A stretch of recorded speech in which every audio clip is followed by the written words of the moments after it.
இன்று நான் பார்க்கக்கூடிய விஷயம் என்ன சொன்னால், இறைவனுடைய நெருக்கத்தை, இறைவனுடைய உதவியை பெற்றுத்தரக்கூடிய 7 உறவுகளை நாம் பார்க்க இருக்கின்றோம். இது ரொம்ப அவசியமான ஒன்று, ஒவ்வொருவருக்கும் முக்கியமான ஒன்று.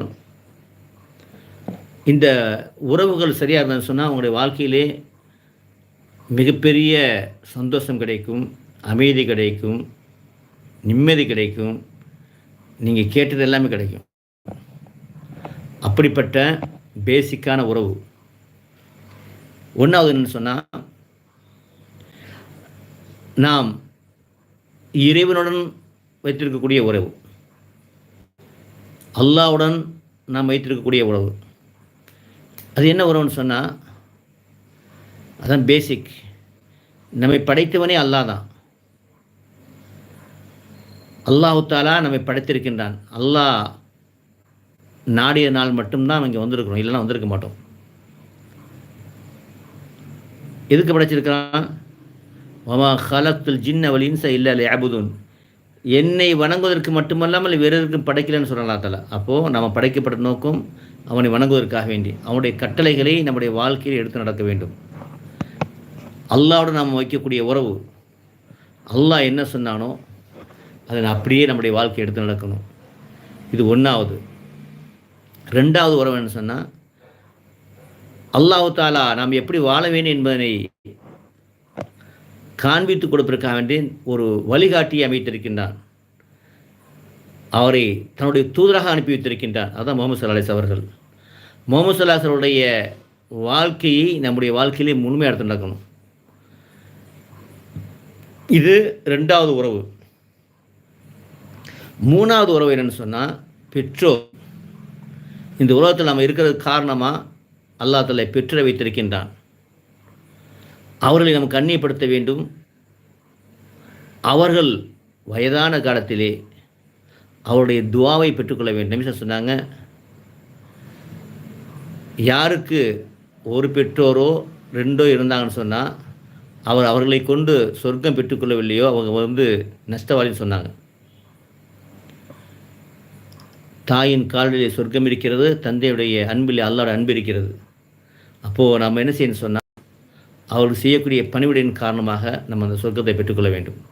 அப்போது அந்த பெற்றோருடைய உறவு சரியாக இருக்கணும். நாம் எந்த பாவம் செஞ்சாலும் அல்லாஹ் தாலா அதுக்கான தண்டனையை சில சமயம் மறுமையோட தள்ளி வைப்பான். ஆனால் பெற்றோர் செய்யக்கூடிய அந்த பாவத்தை அல்லாஹ் தாலா பூமியிலையும் கொடுப்பான், மறுமையிலே கொடுப்பான். ஆகவே பெற்றோருடைய உறவு சரியாக இருக்க வேண்டும். 4வது உறவு என்னென்னு சொன்னால், மனைவி மக்கள். அல்லாஹ் தாலா நமக்கு ஒரு பெரிய கிஃப்ட்டு மனைவி என்பது. அது பெரிய டாபிக் பேசணும். அந்த மனைவியை சந்தோஷமாக வைத்துக்கொள்ள வேண்டும். மக்களை நேர்வழிப்படுத்த வேண்டும். அவங்களுக்கு நம்ம தீனை கொடுக்க வேண்டும், மார்க்கத்தை கொடுக்க வேண்டும். நாம் எப்படி அல்லாஹ்வோட வழியில் சொல்லிட்டோமோ அதே மாதிரி அவருடைய அல்லாஹ்வோட வழியில் நம்ம கொண்டு போகணும். நாம் தான் கொண்டு போகக்கூடியவங்க. நீங்கள் டிவி பார்த்துக்கிட்டு தேவையில்லாத விஷயம் பார்த்துட்டிங்கன்னா அவங்களும் அப்படியே போயிடுவாங்க.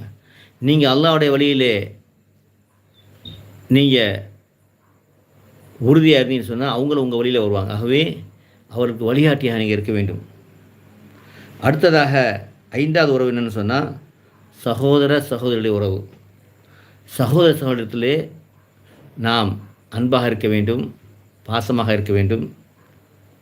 அந்த உறவை நாம் பாதுகாத்து கொள்ள வேண்டும். அதில் முக்கியமாக பெண்களுடைய உதவி, பெண்களுடைய உறவு, தங்கையுடைய உறவு, அதை நம்ம மனுஷன் பாதுகாத்து கொள்ள வேண்டும். இதெல்லாம் நம்முடைய ஒரு ஹதீஸில் வருகிறது. யார் உற்றார் உறவினர் சேர்ந்து வாழ்கிறாங்களோ அவருடைய வயதாகப்பட்டு அதிகப்படுத்தப்படுகிறது. நம்முடைய ஆயுசு நீட்டணும்னு சொன்னால் நாம் நம்முடைய உறவுகளை பேணி நடக்கணும்.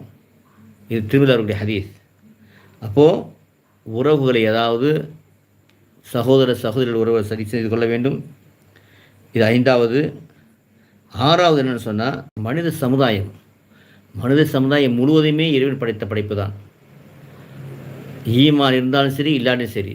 ஈமான் என்பது நம்ம உயர்ந்த நிலைக்கு உள்ளது அல்ல.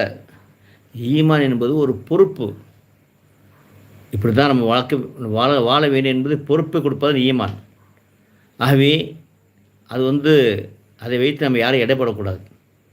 ஏன்னா எத்தனையோ காஃபிர்கள் கடைசி நேரத்தில் இஸ்லாத்தை வந்திருக்கிறாங்க, அல்லாஹ்வுடைய மிகப்பெரிய நேசராக மாறியிருக்கிறாங்க. ஆகவே முடிவு என்பது கடைசியில் தான் இருக்கிறாங்க. நம்ம என்ன செய்யணும் சொன்னால், எல்லா மக்களையும் மதிக்க வேண்டும். மனித சமுதாயம் அது மதிக்க வேண்டும். மனித நேயம் ரொம்ப அவசியம். இறைவனுடைய அருள் அதாவது அல்லாஹ் தாலா வந்து நபியை பற்றி சொல்லும்போது ரஹமத்துல் ஆலமீன், உலக மக்களுக்கெல்லாம் ரஹமத்தை அனுப்பி இருக்கின்றான். இப்போ நம்முடைய வாழ்க்கையில் அது வர வேண்டும். 7வது என்னன்னு சொன்னால், படைக்கப்பட்ட அனைத்து உயிர்கள் மீது நாம் அன்பு செலுத்த வேண்டும். அது ஆடாக இருக்கட்டும், மாடாக இருக்கட்டும், கோழியாக இருக்கட்டும், மரமாக இருக்கட்டும், மலையாக இருக்கட்டும், அனைத்து படைக்கப்பட்ட உயிருள்ள பொருள், உயிரில்லாத பொருள் எல்லாத்தையும் அன்பு செலுத்த வேண்டும். தேவையில்லாமல் மரத்தை வெட்டக்கூடாது. தேவையில்லாமல் ஒரு பூவை பறிக்கக்கூடாது. தேவையில்லாமல் ஒரு ஒரு ஒரு ஆட்டையோ மாட்டையோ அடிக்கக்கூடாது. அன்பு செலுத்த வேண்டும். இந்த ஏன்னா நாம அல்லாஹ் வந்து நம்மை ஹலீஃபா ஆக்கியிருக்கின்றான். இப்போ ஹலீஃபா எப்படி இருப்பார்னு சொன்னால், ஒரு பிரதிநிதி இறைவன் எப்படி இருக்க சொன்னால் அப்படி அந்த அந்த இறைவனுடைய வழிகாட்டுதலை பின்பற்றக்கூடிய ஹலீஃபா. அப்போ நம்ம ஒவ்வொருவரும் ஹலீஃபா, அல்லாஹ்வுடைய வழிகாட்டலை பின்பற்ற வேண்டும். அந்த மாதிரி நம்ம மனிதர்கள் செய்யக்கூடிய பாவங்களை மன்னித்து எல்லாருக்கும் சந்தோஷம் தரக்கூடியவர்களாக, உதவி செய்யக்கூடியவர்களாக இருந்தோம்னு சொன்னால், அல்லாஹ்வுடைய ரஹமத் அருள் உங்கள் மீது முழுமையாக வந்து கொண்டிருக்கும். ஆகவே அன்பிற்குரியவர்களே, அப்படிப்பட்ட அல்லாஹ்வுடைய அருளை பெறுவதற்கு நாம் நம்முடைய அனைத்து நிலையும் உறவுகளையும் பேரிக்கொள்ள வேண்டும். இது ரொம்ப அவசியமான ஒன்று. அதோட அல்லாஹ்வுடைய உதவி பெறுவதற்கு நாம் 5 நேர தொழுகை அந்த நேரம் தொழுதுட்டு நம்ம அல்லாட்ட ஒவ்வொரு தொழுகைக்கு பின்னாடி ஃபர்லான தொழுகைக்கு பின்னாடி துவா செஞ்சான்னு சொன்னால் அது கபூலாகும். உங்களுடைய என்ன தேவையாக இருந்தாலும் சரி தான், நான் சொல்லக்கூடிய இந்த ரகசியத்தை பின்பற்றுங்கள். ஸல்லல்லாஹு அலைஹி வஸல்லம் 3 தடவை, லா இலாஹ இல்லா அன்த சுப்ஹானக இன்னி குன்து மினல் ஸாலிமீன் 3 தடவை, லா ஹவ்ல வலா குவத்த இல்லா பில்லாஹ் அலில் அலீம் 3 தடவை ஓதிட்டு, யா அல்லாஹ், நான் ஓதிய ஸலவாத் திக்ருடைய பரக்கத்தை கொண்டும் அது ரகசியங்களை கொண்டும் எனக்கு இந்த கருத்தை நிறைவேற்றி தருவாயா என்று நீங்கள் ஒவ்வொரு துளை பின்னாடி கேட்டு வந்தீங்கன்னு சொன்னால், அது எவ்வளோ பெரிய தேவையான நிறைவேற்றி தருவான். வாய்ப்பு இருந்தால் இதை காலை மாலை 11 தடவை ஒதுக்குங்க.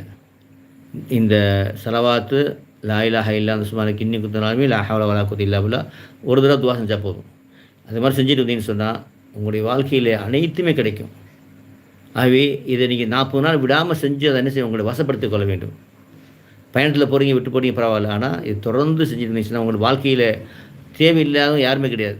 ஒரு தேவை போனால் இன்னொரு தேவை வருகிறது, இன்னொரு கஷ்டம் போனால் இன்னொரு கஷ்டம் வருகிறது. அப்போது அந்த தேவை நிறைவேறுவதற்கும் கஷ்டத்தை விட்டு பாதுகாப்பதற்கும் இந்த துவாவை உங்களுடைய வாழ்க்கையில் ஒரு அங்கமாக்கி கொள்ளுங்கள். 5 நேரம் தொழுது கொள்ளுங்கள். நபி வழியை பின்பற்றுங்கள். உலக மக்களுக்கெல்லாம் நீங்கள் உறவுகளை அந்த சரி செய்து கொள்ளுங்கள். அது உங்களுடைய வெற்றிக்கும் உங்களுடைய துவா கபூலுக்கும் காரணமாமையும். எல்லாம் வல்ல அல்லாஹ் கபூல் செய்வானாக. அஸ்ஸலாமு அலைக்கும் வரஹ்மத்துல்லாஹி வபரகாத்துஹு.